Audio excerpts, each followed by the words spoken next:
old dildo collection. I don't know what it is about you and talking about your drill does and your dildos and your You other said does. you went down to the basement. I figured you polished off or dusted off a couple of the glass ones and sanitized the silicone ones, you know. No, I did not. But what we're talking about tonight is winterization of your home. So you're in Texas. You don't really have to do this because, you know, there's only two things that come out of Texas, and neither one of them is freaking winter. So, but where I live in the Josh is already ahead of the Midwest, game. what's that? Joshua says he's ahead of the game. Oh, good.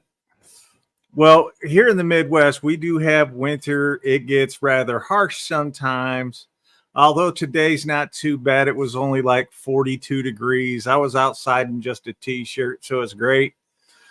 But we want to talk about that. So I brought a couple of things and I wanted to go over how to install them properly, things to do, kind of help people get ready for winter now that it's like right around the corner. And as you can tell, I am dressed for success. Yeah. All right. So do you have anything that you want to tell the people before we get into this? Yeah. The M12 jig yet? I don't know. 21-degree framing. Awesome, dude. Yeah, it's awesome. I think know. I went through, I don't know how many nails. Eight of the was there about 20 nails in each one? Went through 8 of those. And I had one that was that high, and I was like in an angle trying to toe something. Everything else completely sunk. Awesome, fantastic tool. I told you it is by far the best battery operated nailer on the market, and it would help us because it actually kind of plays into what we're doing. Although that's a framing nailer, a lot of guys are going to be out there looking for a crown stapler or whatever, a number of other things that you can use to help winterize the home. You can even do framing with it if you have if you want to enclose an area or whatever, but that's not really winterization, that's remodeling. But right. that 21-degree is awesome. Homeowners, you should buy a 30-degree. They take up less space and they do the exact same job. Professional, they should buy a 21-degree. There you go. There. Could have used a nailer today, said Ryan. What's up? So we're going to talk about installation techniques, the heating systems. So your fireplace, your hot water tank, waterproofing essentials down in the basement. If you have a basement, crawl space, or up in your attic, plumbing protection, energy efficiency, emergency preparedness. We're going to touch on that a little bit, and outdoor prep and what you need for that. So what we're going to do is the first thing that and he left again. I mean, I'm right here. Okay. This light won't stay on. Oh, that's Wilderness Preacher is here. What's up at the in-laws? We'll catch up. Well, we appreciate you stopping in anyway. What's up, John Spitzley? Joshua Wilson, I am still waiting on that package. My house was made in the year 1900. My main part of my house was 1906. So the first thing we're going to talk about is installation instructions. And the first thing that people think about when it comes to winterizing their home, or most people, is putting plastic over the windows, something like this, or they have that garbage that you like put your hair dryer on and it shrinks, and it does help quite a bit. Interesting. And I really I do support that. However, here's another some caulking, not caulking. Wow. I know it gets you all excited when people pronounce it wrong. Hey, Rodney. Jamie True, how y'all doing? So proper technique when you're doing this, when you're winterizing your windows, a couple of different ways to do it depending on the type of sheeting you have. So this one is not going to heat shrink. This one is a much thicker. It's typically used in colder climates. And what you'll do is you'll actually staple that around the window. Most people Sounds pretty only evasive. staple. What's that? Sounds pretty evasive. Yeah. Most people only put staples in one direction, but you actually want to create a T, and that'll help support it. Or I guess you could do an X if you're like got a weird angle.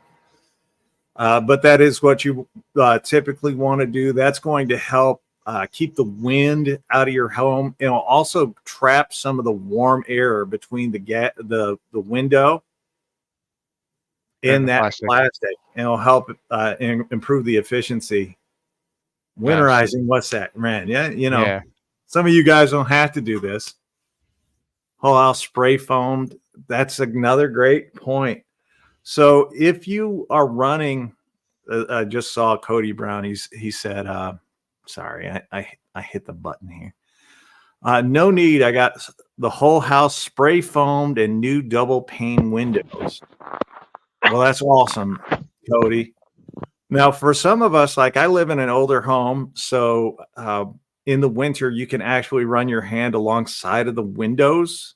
And I've got vinyl windows, but you can run your hand alongside of the windows and you can feel a draft coming through.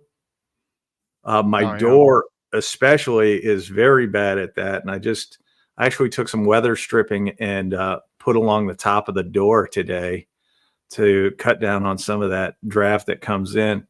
But you do want to get some spray foam. If you feel that, just pop the molding off around your window and you can backfill it with a little spray foam, because typically what'll happen is guys, when they're built, they just won't do it. Yeah. Especially if they didn't get a permit and putting that window in. Chances are, I was driving by a job site today. Not my job site, obviously, because I'm retired. But I was driving beside a job site today, and from the highway, you could see that the rafters, instead of being straight, were bowed in toward the center. They just put them up. So there was no care at all put in there. I got a mosquito in here. Oh, okay. Yeah. Oh, space between. Oh, thank you, Panther. I didn't know that. I appreciate you letting me know. Now I just going through. I was thinking about this. So that's the windows, the door. You can get spray. You can get a sealer for around your door. There's a little piece of trim that goes in there, and if you pop that trim off, you can actually get a whole new rubber gasket or rubber seal. They'll expand that area out and close up any drafts that you have coming into your door. Nice. Yeah, even just a weather stripping that you just tack on with a crown stapler. Yeah, goes a long way for the older homes. Yep. I did something today that not a lot of people think about, and is going into the next topic, which is the heating system, the maintenance. So not just the furnace, but for me, my hot water tank. How do you heat your homes? I use propane and a furnace. Natural gas. So we have a furnace, but for me, I was thinking of the hot water tank. Now, one of the great things about hot water tanks, they're very easy to keep and maintain. So one of the things that I want to do before the winter, especially if you're in an area with hard water, which I think most of us are by now, you get a lot of calcium, you get a lot of rust in your hot water. When the winter comes, you also get a lot more chemicals from the city because they dump things in there like bleaching agents or whatever to keep the water from freezing so that you continue to have water all year. Yeah, you don't put too much, just enough to fill the gap. That's a good point. If you get, I'm trying to see if I have a can of stuff here. If you get the spray foam that you get the individual, you know, the G word that the screws on the top of the cans, you know what I'm talking Yeah. about? Yeah. That foam is more of a polystyrene, or it's different than your standard grate stuff, and it does not expand near as much. It's designed for windows, and it's less likely to bow out your framing. This is true. This Also is easier true. to control. So one of the things that I do every year, before the real cold weather hits, I turn off the water to my house and I completely drain my hot water tank. What'll Nice. happen is all of the deposits at the bottom of the tank, all the the harsh chemicals or the particulates, your rust, your calcium, or your lime, will eject out through the drain spout, and it allows me to not only maintain warmer water, but I get more warm water during the winter. So not a lot, but every little bit counts. The other thing I like to do is I take little things like this. Yeah, baby. It's they actually sell these, and they're like, I don't know, is that a 3-foot section right there? It's a Fifi. Maybe 4 foot. It's like $5-6 for one of these, Yeah, Armor or Flex. a pack of 3. Or you can go to the Dollar Tree and get ones that are like twice the length of this for $1.25. Yeah. They're the exact same. But what I'll do, because my water pipes actually run along one of the main support beams to my house, I cut these in half, and I take some hot glue and put over them and just adhere it right to the wood. That lasts me all winter. I'll continue to get hot water. Whereas, I mean, I live over an open basement. In the winter, that basement gets cold. We actually have to open a vent into at the bottom underneath to keep the water pipes from freezing. Nice. Yeah, the heat trace stuff goes a long way. Plug it in, wrap it around the pipe, and then it's got a thermostat built on it. But what I was going to say about draining your water heater, don't turn off your water heater and then drain your water heater. Start draining it and let that tank kind of, the water as it's filling, as it's draining, it circulates more sediment around, and you're less likely to trap sediment at the bottom of your tank. You're going to get a lot more sediment out if you run your water while you're draining it for the first little bit, especially as it gets lower. Yeah. Joshua Wilson says, what happens after winter? You don't have to, like this, you don't have to take these off. You can leave them there all year. It does no harm to your pipes. The only time you'll have to check on it is if something happens and you get a water leak down there or something. You might have to take it off and look for it. But it's a very inexpensive way of not having to overwork your hot water tank. I live in Cali. What is winter? Great, George. What's up, Juan? I appreciate the otters and the Soul Strange. Are they deteriorated after winter or just mangled here and there? No, they're fine. The only harm my pipes was my ex-wife. Well, she was a big old girl, Panther. So I also have it's a wrap that I put around my hot water tank. It looks kind of like a canvas bag. I actually have one sitting there just for this year.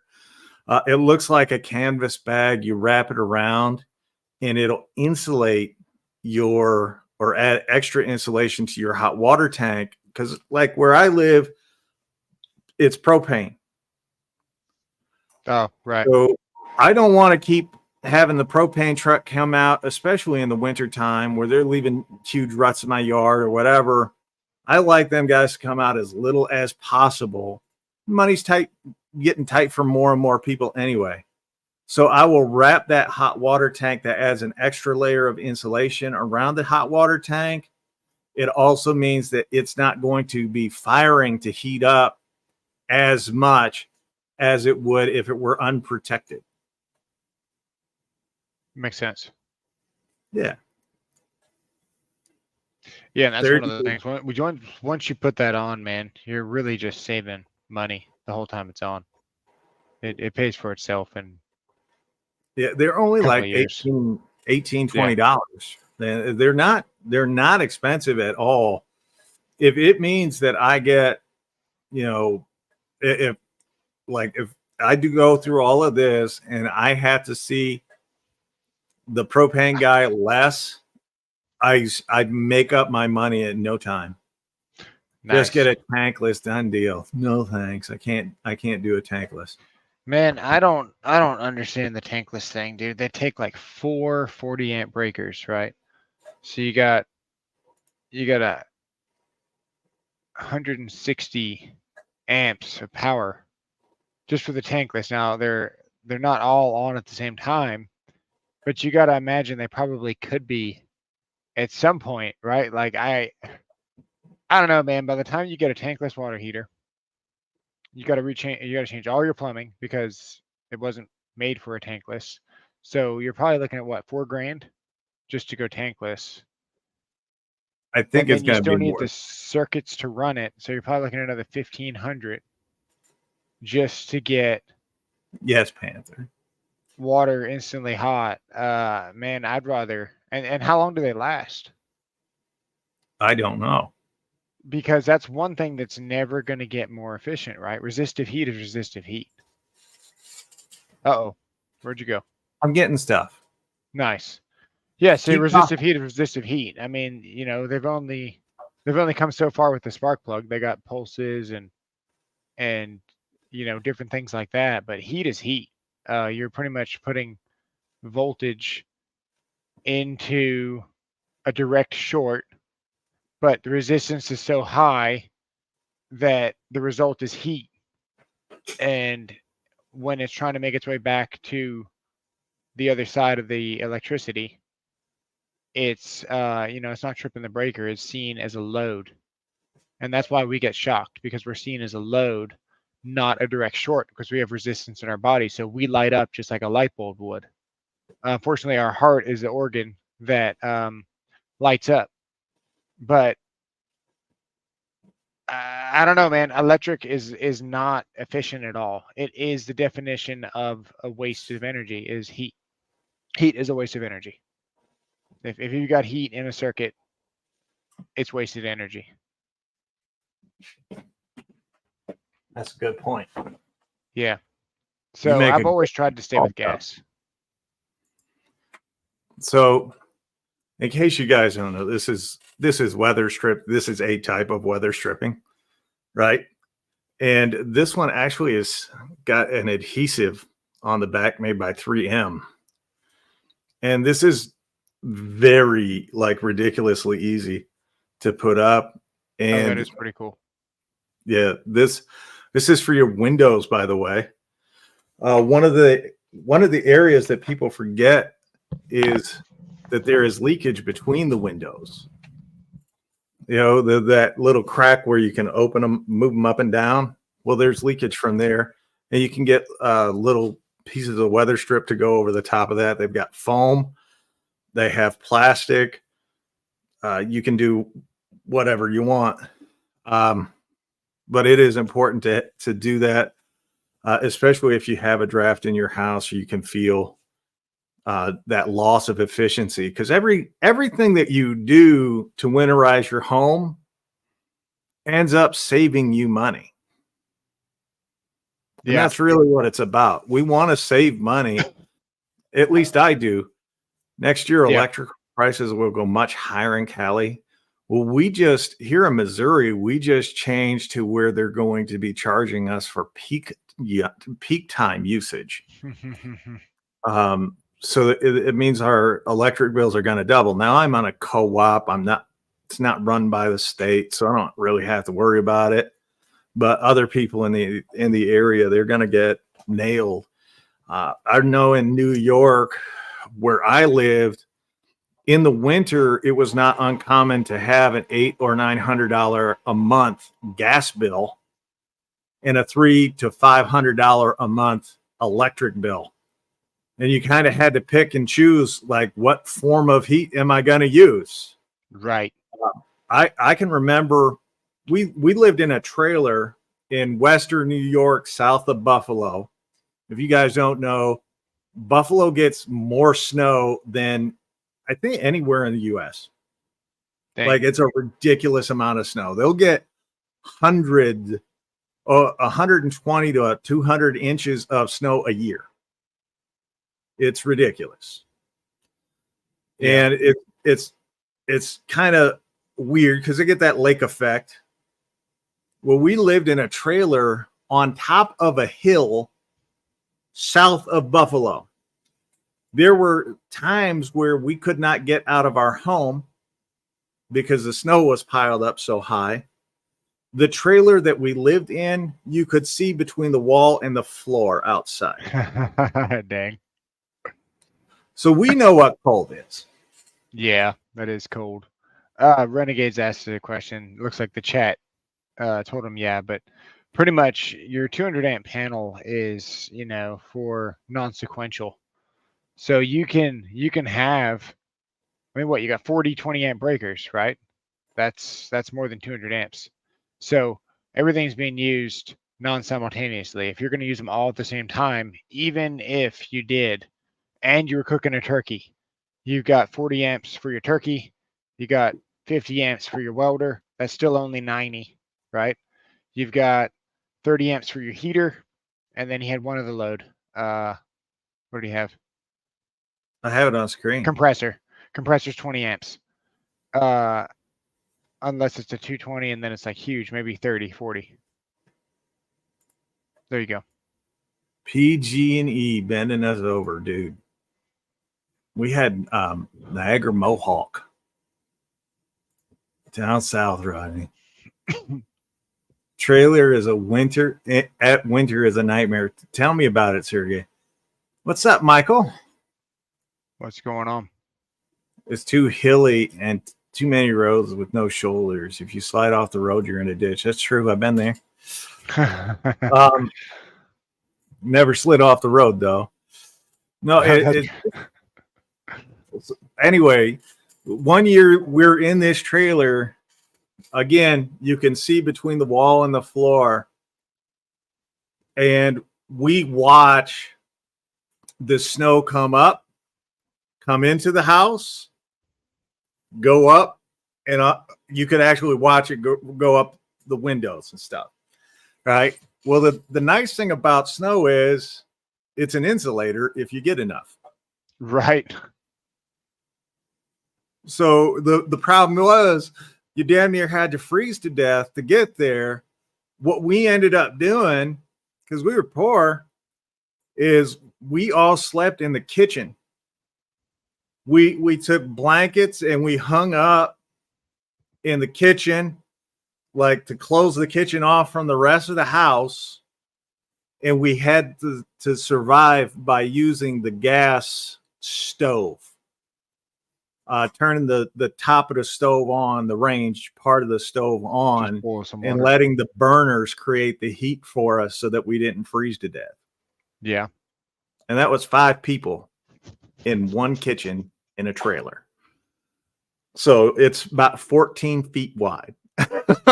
So it's a small area, but it's just one of those things, so thankfully I don't live in those circumstances anymore. I'm not going to go through that anytime soon, but it does make you aware of the need to do some of this stuff. And Blue 97 says he just keeps himself active and turns himself into the heat source.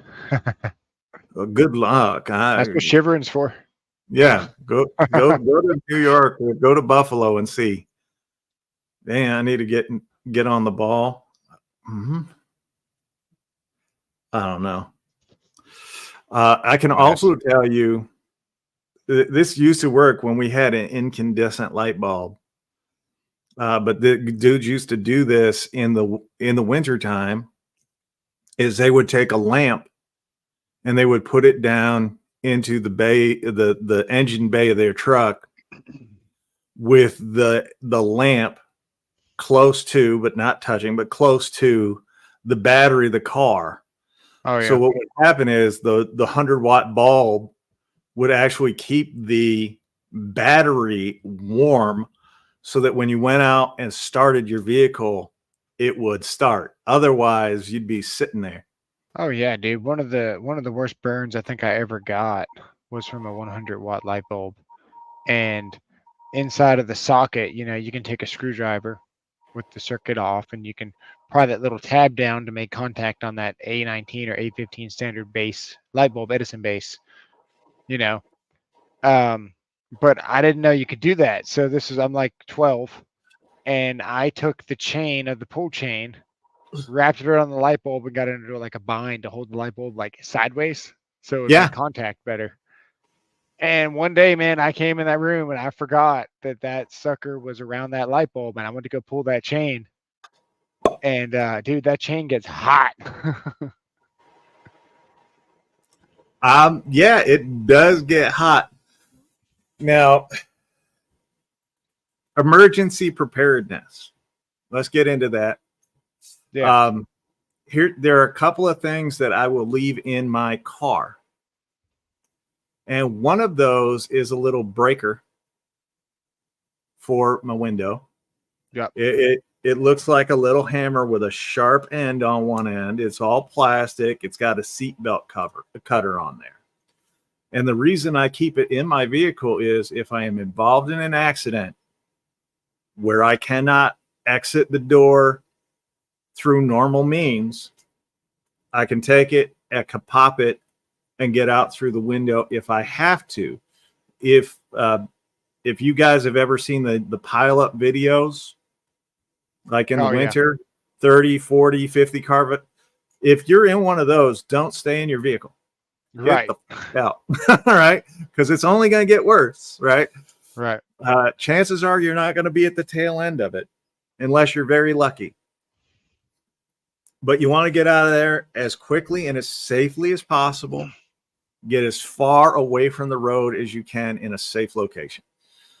The other thing that I like to carry in my vehicle is I have a thermal blanket, which is it's a reflective blanket, so Right, it looks like tinfoil. Yep. And what will, and I've never had to use it. Well, it's not technically true. I had to use it, but not because of an accident or anything like that. But I will keep it in there. Do you fit through the window? So if you, yes, I'm so fat they have to cut the roof of the vehicle off so I can get out every day. You jackass.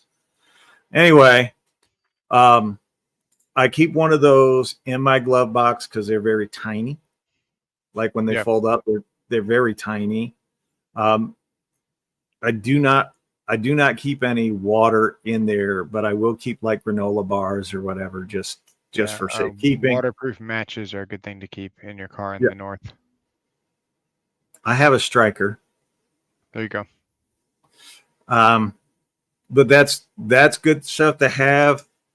Have a change of socks with you. Sounds dumb, but change of socks does. Dude, my feet get wet. I'm going home. I'll tell my foreman straight up, dude. Hey, my feet get wet. I'll see you tomorrow. We did the light bulb trick back in the 60s. He does. You know the area I'm from there. Nice. 104 at Lowe's yesterday. That's a good deal, Jamie. You know what's cool about the road cones? The little, the ones that you slip into each other like this and they have just a little triangle. Yeah. The chance of you needing that's really slim, but the chance of you seeing somebody that needs one is really high. Mm-hmm. So I just give them away. I just buy extras and then you can give them away. So if you see somebody on the side of the road, the least you can do is at least help them kind of light up and be safer. Yeah, I actually have a whole roadside kit. Yeah, that I keep in my car with flares, reflectors, jumper cables. Nice. And by the way, don't get the thin gauge jumper cables. You want the nice thick jumper cables. Thick ones. Man, those little battery jumpers, I don't know where mine is right now, but they're pretty legit. You don't need that big old battery with the compressor built in and all that stuff. I mean, it's cool because it has a compressor, but it's not a lithium battery. If it was, the thing would be like $400. So you go buy one of those for $100, and then it's a standard lead acid piece of crap battery. It's good for 4 jumps, 1 compressor run, and you got to maintain it. Make sure the son of a gun stays charged. Those little ones that charge on USB are fantastic. Jump a truck. They'll jump a 5.7 Tundra like 20 times. Yeah. I have a couple of different versions. I've got 3 of the ones that have the compressor built in, but I have 3 vehicles. So I would use it dip with the cones. Good for filling sand. Oh, there you go. That's great. Mark C, what's up? What's up, Mark? Shaka Gillis showed up. At least 2 G for jumpers. 2 gauge. Man. Number 2. I don't know. Probably. It's about the size of your pinky. That's about right. Yeah. Yeah. Never really thought about it. Oh, it's I've seen so many people melt their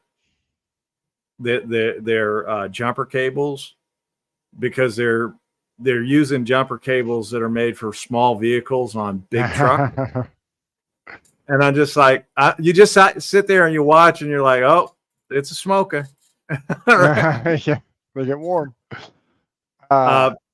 Always leave your vehicle off when you're jumping somebody else. Don't turn your vehicle on if you have to jump another vehicle. It'll actually hurt your vehicle battery if you do. Always leave it off.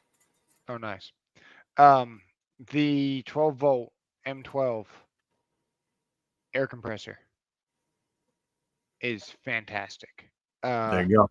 I don't trust mine to take it in the house, so we just leave it in the back. I can't put it in the truck because it's literally trash, right? So just like I gave away all those tools, same thing. It stays in the back of the truck.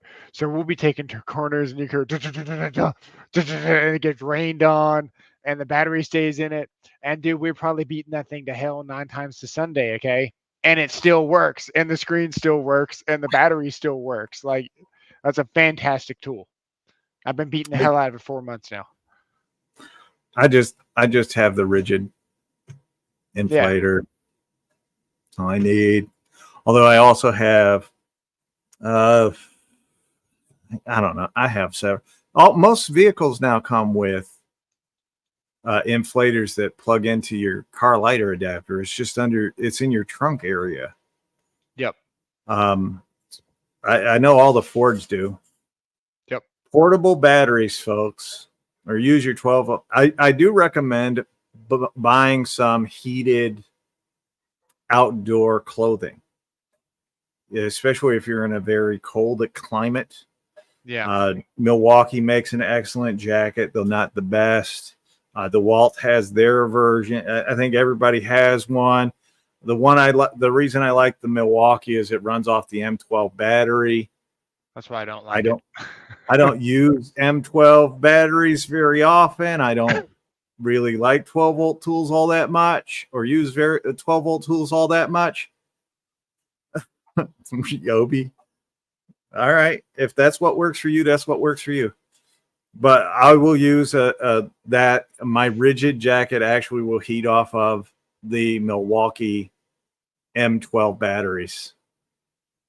I wonder how this would do with the heated jacket. If only you knew somebody that had one and was willing to try. You should buy this. No. I'm afraid to try it. I've got a rigid heated jacket that works off an 18-volt battery. It will keep me warm. Yeah. My wife's jacket has a battery pack that comes with it, and it's 16 volts. All of my 12-volt tools are brand new, and I really don't want to hook this up. Art jacket with the battery and charger, $99. That's a great deal. Thanks, Juan. I used to work in a jumper cable factory. Used double aught gauge, I think. Let's try it. 40. Let's try it. You ready? We're gonna try it. All right. Hey, it's running. It's Does it sound running. the same? Does it sound the same?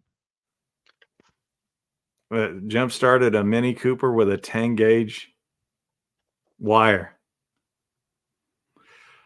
The old batteries, I'd give you guys another trick to use. If you had, I always kept aspirin in my car back in the day, because the old batteries, if they were dead, you could pop the top off and you could take uncoated regular aspirin and drop down in there, give it about 5 minutes, and it'll jump your battery. Nice. Yeah. I think Oh, I what it say, does is it goes in. So the gunk that gets on top of the pieces of metal in your battery, it would eat that stuff off, and it allow the electrons and whatever to flow through the battery again, and you could literally start your car with aspirin. nice. Hey, have you guys done the tape measure challenge yet? Have you guys I been don't recording know. yourself? I think Joshua Wilson's giving us some money. Yeah, that's what I heard.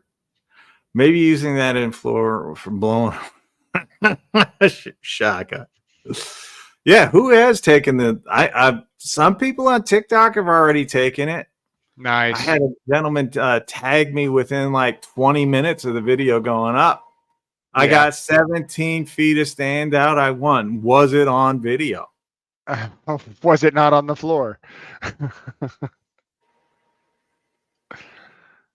I jumped my boy's GT Mustang, had him in neutral, pushed it, dumped the clutch, started second. Hey, yeah. Oh, there you go. So easy to get a manual to start. I keep a jump start and inflator gloves and a lockbox kit in the back of my car, among a few other things. That's great thinking, J-Dub. Outdoor prep, like I said, use socks. Always take an extra pair of socks. You want to keep your feet nice and dry, your feet and your head. So always keep a knit hat with you. Yeah, those hot hand things go a long way too. Yeah. Well, those are the two biggest areas, your feet and your head, because they're the furthest away from your heart. Those are the areas of your body that lose the most amount of heat the quickest. Yeah, your ears especially, nose. So you do want to keep a knit hat with you. As far as winterizing your home, it's fairly standard stuff. Check for drafts. You can check for drafts. Don't check for gas leaks, but you can check for drafts using a match or a stick lighter. To find out where the draft is coming from, it's pretty easy. Now, if you have like a hole in your wall where animals are getting in, say mice or whatever are getting in, like a small hole, you can take some steel wool, put in that hole, and it will not only keep the mice out, but it'll kill them if they eat it. Also piss them off too, because it gets stuck in between their teeth. Yeah. Well, so the steel wool, have you guys ever taken like a piece of aluminum foil and put it in your teeth? No, thank you. If you do that, you'll get a bit of an electrical charge, a chemical reaction, an electrical charge. Well, steel wool does a very similar thing to rodents. The buildup on the plates in a car battery is called lead sulfate. There you go. Thank you very much, B-Dub. Nice. I appreciate it. See, look, we had a whole conversation right there tonight about winterizing your home. How'd you feel about that?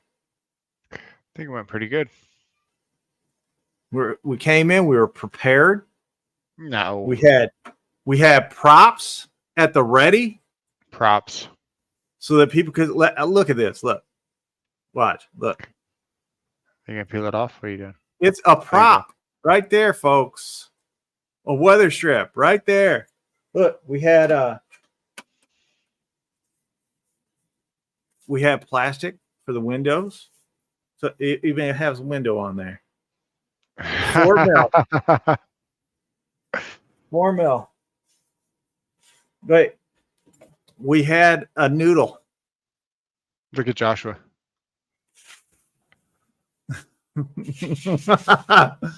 Top test gas leak detector. Perfect. Nice. And let us not forget the most important thing. We had caulk. Yeah. You'll get caulk later, but we had caulk now. Other colors definitely battery? fill the Lead gap battery. a little bit more efficiently, but the white caulk will do just fine. Yeah. I actually do have a can of spray foam over there I could grab. But Is it I think great stuff? What's that? Is that great stuff? Or is it the orange stuff? It's yellow. Okay, yeah, it's crap. Yeah. It'll It's get the walnut. job done. Yeah. I can tell you, I can tell you all this. There's another secret that I have.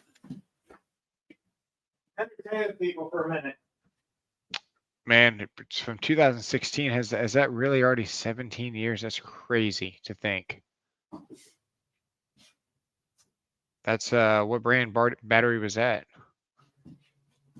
Yeah, the gas leak detector cheap to buy today. The carbon monoxide, all that stuff has gotten more affordable for sure. Spray foam in a paper bag. Jamie wants to see your foam. You do? He does. All right. All right. So one of your Temu shirts. Yeah. Nice. Is that a Walmart special? This? Yeah. Yeah. Okay. But it's made by GE. I see that. And it's for big gaps and cracks. So Nice. when the plumber comes over, this is what you spray to fill the crack. Nice. Makes sense.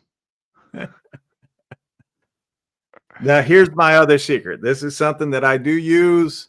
He's going to be startled, but this is something that I do use upon occasion to help, at least with the plastic, to get it up, to get it to stay up. And it is a little can of all-purpose spray adhesive. yeah. Nice.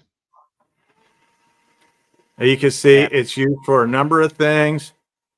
It is not very strong, but if you're doing work by yourself, as is most often the case with me, if you're doing the work yourself, it does give you an extra couple of seconds or a couple of minutes where you can Secure at least use the other hand. Like, for a change, silicone is 100% better. It is, but that was not the purpose. This is just a little trick that I use. Spray adhesive, low grade spray adhesive. It's equivalent of like sticker glue. Nice. I doubt a 100-watt light bulb is big enough for a Tesla. Now that they've got LED, the light bulbs don't even heat that much. Yeah. The big ones do. That's where we get the heat sinks. But nothing about Makita today. No, Pride Month is whenever Pride Month is, June, July, whatever it is. I don't know when Makita month is, but it coincides with Pride Month. They say strippers have big gaps. Yeah, filled with cash though. All right, guys, that's all we got. That's it. That's all I got for you. I'm not feeling well today, so every month is Pride Month from. Oh, Makita. Nice. I say a word. That's bad. I do think I do have to do the victory lap about Makita at some point. I have to make the video being like, ha, I was right. You were wrong. Yeah. $600 million loss going into the fourth quarter and getting worse. Dang. Hang on. Got something for you guys. All right. Wood stove in the basement for winter. gaps for insulation wood stove. Don't sweat it. Sweet. Who knew? I don't know what he's doing. There is a way. So the Japanese used to use a stove, and then they would run a line, an exhaust line for their stove underneath their flooring in a serpentine motion. Yeah. And what would happen was that they would put the stove underneath the home. They'd have the exhaust lines going through underneath the boards of the home or the floor of the home, and it would heat up the entire home. And because it was so efficient, they would not use very much wood at all to do that. Yeah. Here we go. You ready? All right, nail it. Hang on. Can you not figure it out there, sir? We gotta turn it on first, sir. All right, here we go.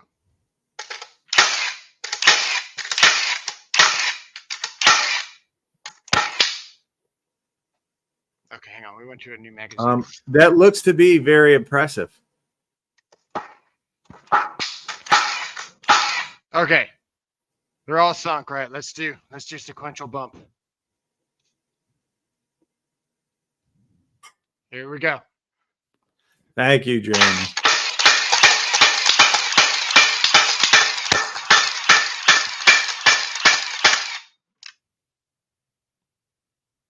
This thing gets down, dude.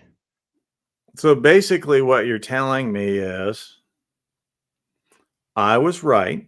Every one of those, man. But we'll go lengthways. Ready? Wait, before you do this. I'm out of staples. I mean, before you do, those are not staples. Those are nails. Nails. But before you do this, I need you to tell the people what you planned on buying, and then I convinced you to not buy. I don't know. I still kind of, I don't know. I'm not planning on using this every day, so I was going to buy the Ryobi. It was $100 cheaper. And I thought it'd be a better, more interesting video because everybody already knows this is good. So if the Ryobi could do it for $100 cheaper, why not? Oh, dude, I got shrapnel all over the computer. So, yeah, I'm glad I got it, though. Ultimately, I decided, I'm not doing it every day. And this will probably last me a lifetime. That's my hope. Because my 15 gauge nailer did not last me a lifetime. It lasted me about 4,000 nails, maybe 5,000, which is still pretty good. But yeah, I was literally using it, and the freaking the whole front of it, the portion that you depress for the safety circuit, just fell off. So I was still salty about Milwaukee doing that, but we got our money out of it. Here we go. Milwaukee was a 15, and it's fantastic. The 15, way better than the 16. Here we go. You can tell that hammer hits.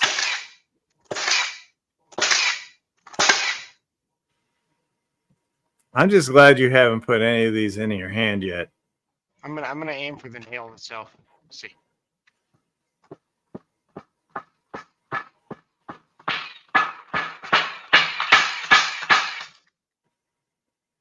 It's a good tool, man. That looks awesome. It is awesome. Back to back. So we've gone through about, let's just say 12 of those. Like, I don't want to say the M word on your channel. We've gone through 12 of those. What is our battery life? It just now dropped to 3 bars. Huh. And that's on a 3. Which is why I would like a smaller forge battery. I've got a little pin nailer that I got from Ryobi that I'm all right with. Yeah. Notice I didn't say I was enthused with it. I just said I'm all right with it. You're It's all right not bad. It's actually fairly decent. 150 last 3 to 5 years. I don't know why they don't do it either, Paul. What's he doing now? It's hard to beat the Knipex too, man. The Milwaukee's just will not grab this good. So every once in a while, man, you'll shoot a bad nail, and you'll need something to get the nail out. And this is my weapon of choice. It always has been. So these are rocking in my tool pouch often. See how easy that is? The Milwaukee's can't do this. Not with this much control.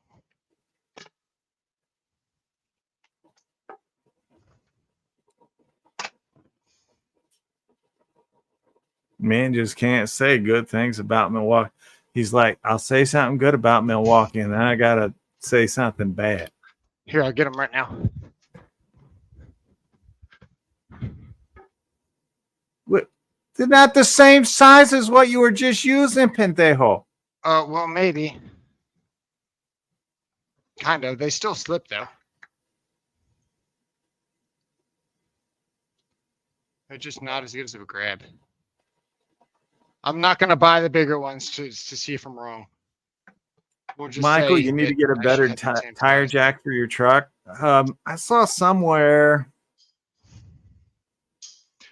and that it's not for a truck. I saw somewhere they had a 20-ton jack for $20 today, which I thought was really good. I want to say it was Amazon, and I think they had a 20-ton jack for $20. Hey, Juan got stuck in the head. uh, There you go, Paul. A claw hammer. Yeah, he's a little different.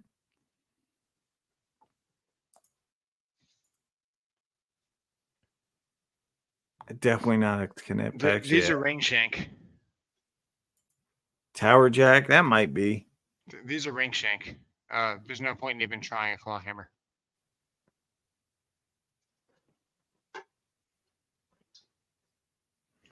I don't know. Somebody just asked me what if I want Ryobi? Go buy it. I don't know what to tell them. It definitely would have made an interesting video if it could have done decent enough, you know. Absolutely. Must be a bottle jack, right? 20-ton. It is a bottle jack, 20-ton bottle jack for $20 though. That's the part that stuck out to me. I was like, dang, it's pretty good. You could lift up a house with it. In here, man. Oh, you're welcome, Ren. I try to catch them every now and again, but I'm very bad at it. Pass load. Yeah, man, it's hard to watch other people's streams and stuff when you're a YouTuber yourself. Well, it's not that. I'm just busy. Yeah, well, that too. Oh, hey, I'll show you guys this. Unijack is the best. I thought it was the U.S. General or whatever it was. Whatever the one from Harbor Freight. The bear told me it was the one from Harbor Freight is the best. You see it? Yes, I've seen it. Here, let's go full screen on it. Now show them. Uh-oh.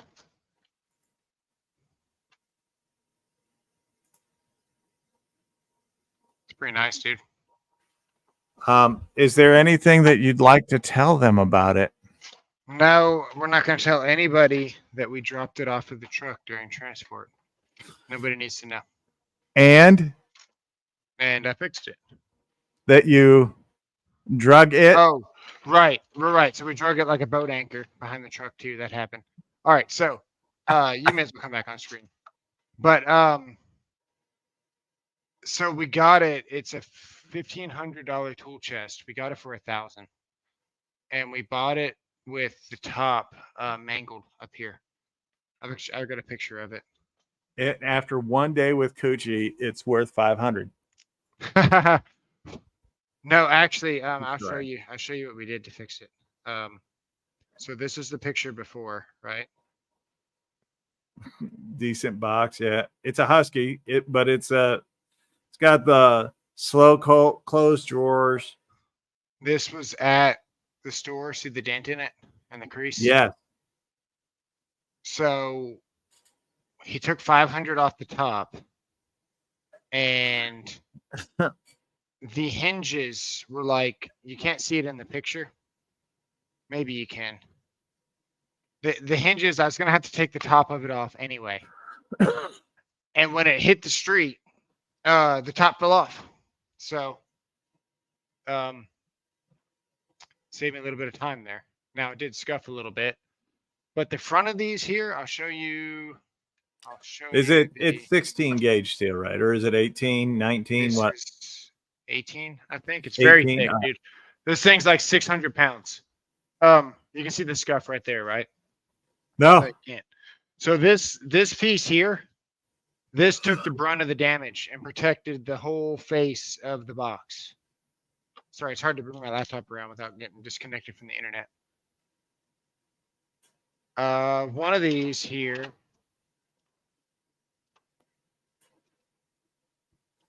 Hey, Joshua, they have the nice pink Makita one at Lowe's right now. All right, so this was the this is where we drug it behind the truck. See where it's like a nice sharp point there. Yeah. And then this one got pretty scuffed here. And Oh, then yeah, just a little bit. So this was here, and then this was down lower. And what I did was I took one of these with the tap, and I made my own hole to attach this to this. Now these boxes are attached together on this one nice, really long piece. But this piece used to go here and then finish right here. Yes. And then this piece used to go all the way down to the floor. But I just brought it all the way up. Well, you're a good man, Charlie Brown. Ended up working out pretty good. I still wish I wouldn't have dropped it and drug it behind my truck like a boat anchor. But all in all, still worth $1,000. Well, you are cursed, so yeah. How you remember what's in these boxes? I would lost it. Oh, you'd be lost in a box. I have Alzheimer's, and what I do is I actually label them. This one's kind of cool, right? Because it's actually, you can see the glass that pops up. And it's lighted in the back. It's what? It's lighted. It's lit. Lit. It's lit, yeah. Yeah, lighted. No. Lit. Not yeah. lighted. Not lighted. Lighted. Area's lighted. Yeah, you can say that, right? The area's lit. Lit. Lighted. Lit. Okay, I'm gonna stick with lighted. All right, we'll ask the people here. Lit or lighted? I want to know, is it lit or is it lighted? What's on my shirt? Is it Charlie Brown? It is. Hey, look, we're both wearing Christmas stuff. Yeah. Ain't that something? Back there. This last year's lit. Lit. Labor was old guys. I'm old. What do you want? Yeah, a label maker's like what, $40? For like a medium decent one. They're cheaper than that. But. Yeah. Right, they've got the Klein one at Home Depot isn't even $40. He talks like he's lit. It's lit. All right. I've not seen any lighted. Damn. Brother Brand 6 label makers for $7 each.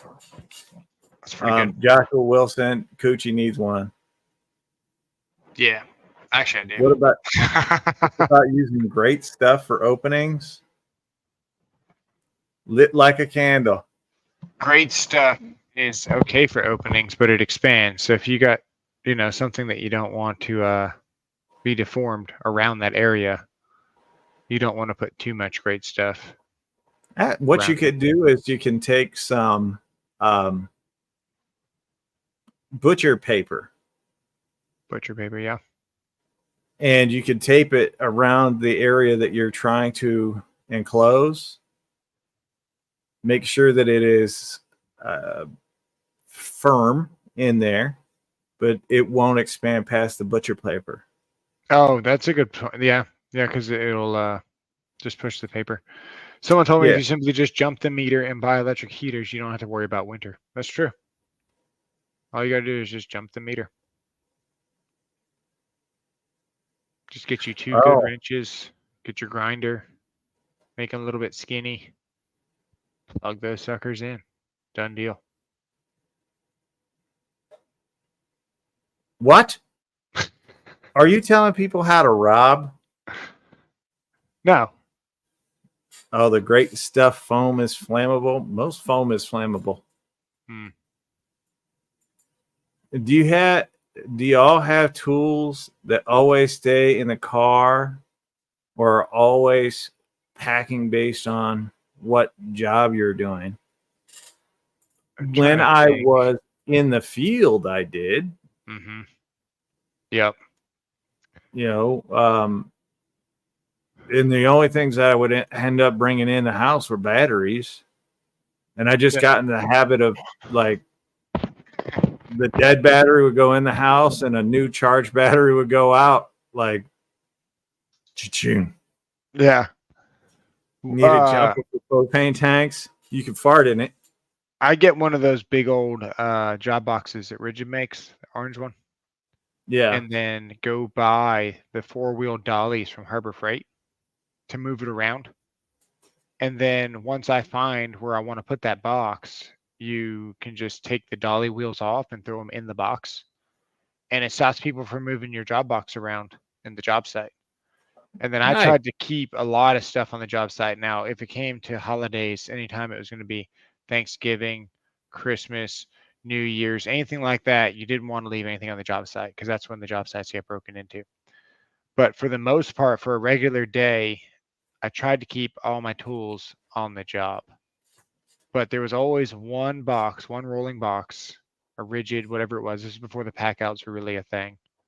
And I was still in denial when they were a thing. But the Rigid rolly box for like $200 was, no, it was like, what was it, like 130 or something? Yeah, I mean, they're not. It's always been the best deal. The Huskies or the Rigids, whatever it was. And I always made sure that I had at least my hand tools, my recip, my drills, and stuff like that in my car. Yeah. I always had a drill, an impact driver, a rotary hammer if I needed one. Circ saw always needed. Recip saw. I always had those in my vehicle. And I typically, like in the work truck, I'd always have the fold up back seat. The ones that folded forward, so you had the underneath storage. And I would throw everything under there. In the winter, it would keep the tool warm. Oh, for the batteries, yeah. Yep, could get out there, use it right away. And it also protected it because thieves would look at the truck and not see anything. So, oh yeah, nice little double protection there. Oh, protection. I see. Oh, you're going somewhere else. When I travel though, I always take an impact wrench, impact rated sockets, a tire inflator, a couple of different screwdrivers with me, just for safety, like in case it break down on the side of the on the road. Those are the tools that I have. Best work truck. I decline to say anything other than F-150.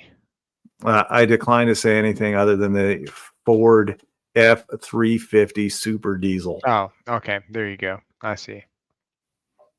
I'm not saying I was big balling, but yeah, grapefruits, buddy.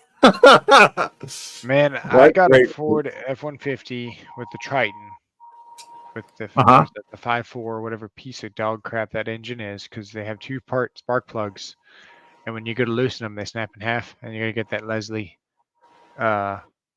threading tool to remove them. And anyway, I had that truck for about 3 years. I bought it with 200,000 miles on it. It came with Roush rims, brand new tires, headache rack, job box, and running boards. That was the features of the truck, because the truck was $5,000 cash. Not bad. And I took everything off of that truck and then sold it to a guy that was down really bad that needed a truck. And I let him take the payments of $150 a month for 2 years. And then he stopped paying me about the 6th month, of course. And then one day he called me out of the blue and he gave me all the cash at my doorstep for the rest of the truck. And then I put all those accessories on my next truck. This is And he turned the around and one. sold it to somebody else. This is the one that gets me. The Ram. Yes. Yeah. The Ram has blown more trannies than RuPaul. Anyway, It's funny you say that, dude. My buddy's Ram also blew a tranny. Oh god, that sounds hilarious. Oh, that came out wrong. I couldn't help it. It was just too easy. It's sitting there. I'm letting you talk, and I'm like, this joke is just sitting there. Transmission went out on it. Yeah. That's what it means by blowing a tranny. It means the transmission went out on it. Right, exactly. We're trying to clarify that, YouTube. Yes. Had nothing really to do with RuPaul. And with that, I guess it's time to get out of here. It was great getting canceled tonight, and you all have a great day. Yeah. And for all you Makita guys out there, don't forget, Blow them like you know 'em.